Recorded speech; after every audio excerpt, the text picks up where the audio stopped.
Iran stuns Washington with bold demands in nuclear talks, beyond just nukes and missiles. New rounds of nuclear negotiations between Iran and the United States have brought fresh diplomatic drama to the international stage, with Tehran making assertive demands that have reshaped the contours of talks and raised broader questions about the future of U.S.-Iran relations. The talks, which resumed in early February 2026 after initial indirect diplomacy in Oman, are focused primarily on Iran's nuclear program, a decades-long dispute centered on Tehran's uranium enrichment activities and fears it could lead to weapons capability.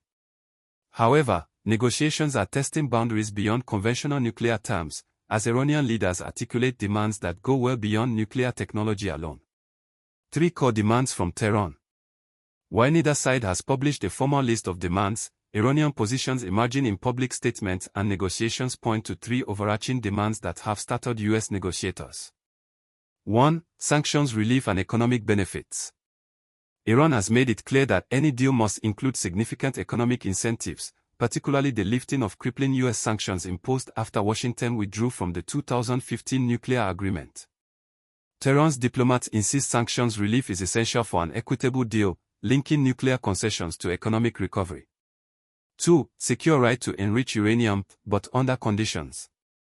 Although Iran has signaled some willingness to discuss steps on its stockpile of enriched uranium, it firmly rejects the United States' historic demand for zero enrichment. Iranian officials characterize the right to enrich uranium for peaceful energy purposes as a non-negotiable sovereign prerogative under the Nuclear Non-Proliferation Treaty, insisting Tehran cannot surrender this capability entirely, even in exchange for sanctions removal. Iran says the ball is in America's court. Washington says diplomacy is the preferred path, but military options remain ready. With aircraft carriers deployed and negotiations underway, the coming days could decide whether this nuclear standoff cools or ignites. The United States has dispatched a second carrier strike group to the Middle East, underscoring U.S. President Donald Trump's dual-track strategy, diplomacy backed by force. U.S. Secretary of State Marco Rubio, speaking in Bratislava, made it clear Washington prefers a negotiated settlement, but he warned that success is far from guaranteed. At the same time, Washington is tightening the economic screws. President Trump and Israeli Prime Minister Benjamin Netanyahu have reportedly agreed to work toward crying Iran's oil exports to China, a trade that accounts for more than 80% of Tehran's oil revenue. The shadow of history looms large.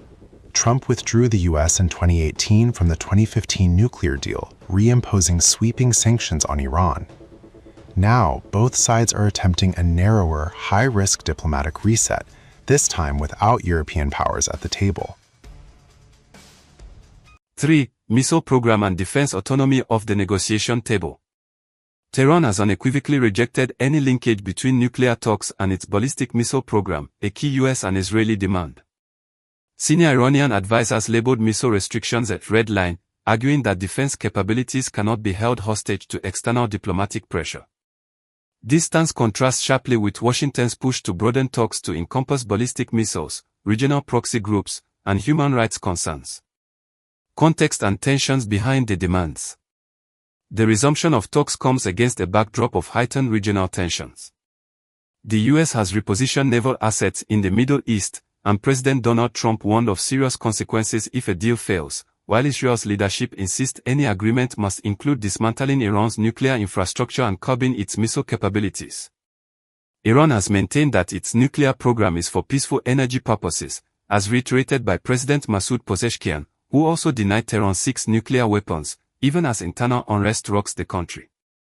The negotiations are being mediated indirectly through allies such as Oman and involve parallel technical consultations with the International Atomic Energy Agency, IAEA, ahead of a planned second round of talks in Geneva.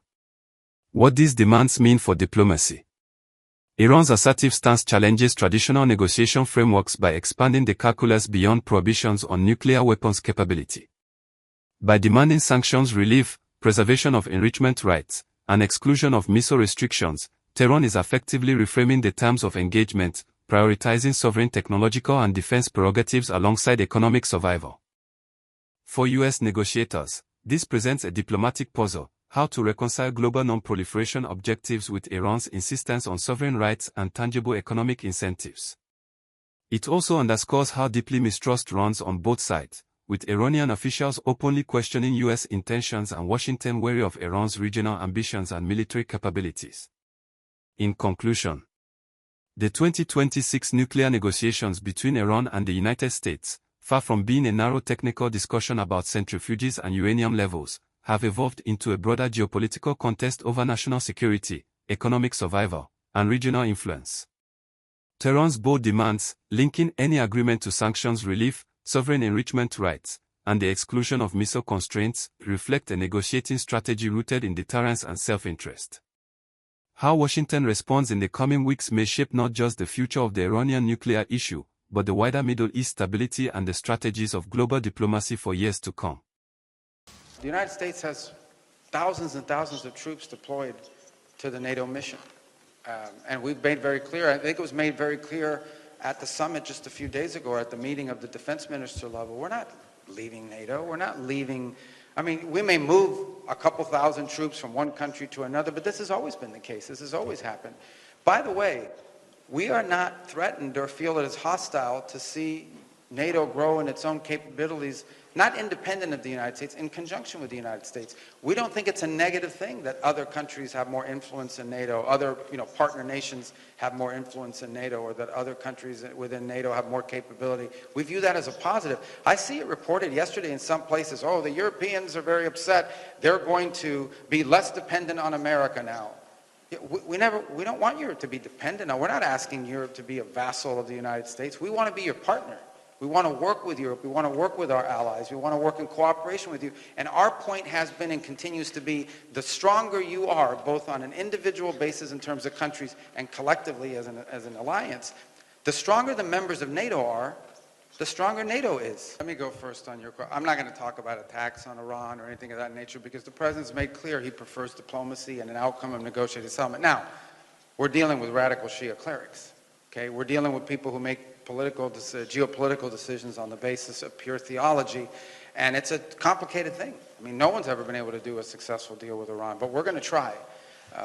Steve Witkoff and Jared Kushner will be traveling, I think they're traveling right now, to have important meetings, and we'll see how that turns out.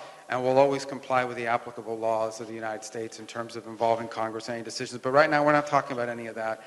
We are postured in the region for one simple reason, and that is that we understand that there could be threats to our forces in the region. We've seen them be threatened in the past, and we want to make sure that we have sufficient capacity to defend them if, God forbid, that were to happen.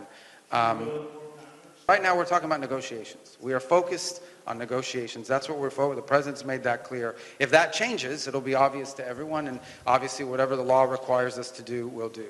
With regards to your question about the frog toxin, no, it's a very serious thing. Look, those countries came to that conclusion. They coordinated that. We chose, doesn't mean we disagree with the outcome. It wasn't, our endeavor. Sometimes countries go out and do their thing based on the intelligence they've gathered. We obviously are aware of the report. It's a troubling report.